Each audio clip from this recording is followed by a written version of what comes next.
Hello, आला का जरा बघू दे. टिकटिक वाजती दारावरती. आला आला आला. गरम गरम कढईतला नवा नवा व्हॉट्सअप. आपला चाला की हो. सा रे ग म प ध नि सा संगीतातले हे सप्तसूर आणि काय संसारातले हे सप्तसूर. ते कसे काय? बायकोच्या शब्दकोशातले नवऱ्याच्या बाबतीतले हे सप्तसूर ऐकायचे. साधं कळत नाही या माणसाला. सुरुवात सापासून. रे अरे देवा, कधी सुधारणार हा माणूस? गप्प बसा, मला शिकवू नका. मग मला सर्व करावे लागते. पटपट आवरणं यांना कधी जमतंय का? धड एक काम करत नाही हा माणूस. माहितीये, मी निदान एक काम करेल तर शपथ. धड एक काम करत नाही आणि निदान एक काम करावं अशी अपेक्षा तर तेही होत नाही. सारी कामं बायकांवर टाकून गावभर गुंडाळणारा माणूस. असं लग्न, अशी सारे गम पद्धतीसांची कथा. पण ही कथा इथे संपत नाही, कारण हा प्रेमाचा महिना आहे. त्याचा पण थोडासा आपण महिमा बघूया.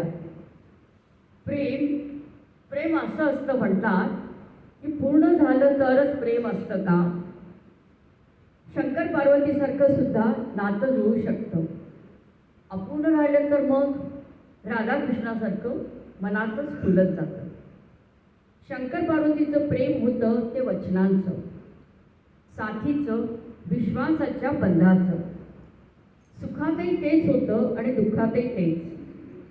जन्मोजन्मीचं एकच वेळ. राधाकृष्णाचं प्रेम मात्र विरहातच विरलं. दूर असूनही मनातच ठरलं, नसूनही जवळ तरी श्वासात बसलं. अपूर्ण असूनही ते अमरत्व पावलं. म्हणून प्रेम हे पूर्ण किंवा अपूर्ण कधी नसतंच. ते फक्त हृदयातून उमलतं. जवळ असलं तर संसार होतो, तुमच्या आमच्यासारखा तो फुलतही जातो. दूर असलं तर मात्र आठवणीतनं, त्या सुगंधित आठवणीतनं फुलत जातं.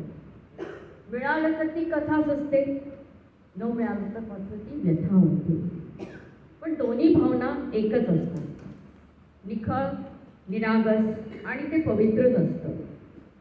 शंकर पार्वती असो किंवा राधाकृष्ण, खरं प्रेम म्हणजे मनाचा ठाव. पूर्ण असो किंवा अपूर्ण राहो, प्रेमाचं सौंदर्य मात्र अखंडच असतं. कोणतेही रंग त्या प्रेमाचे खुलवूनच जातात.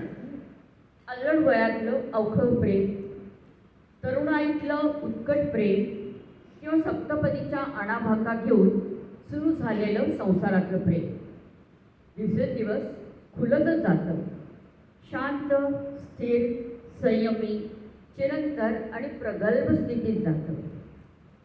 मी आहे असा हातात हात घेऊन सांगणारा तोही प्रेमच करतो आणि तीही प्रेमच करते. ही अशी ही प्रेमाची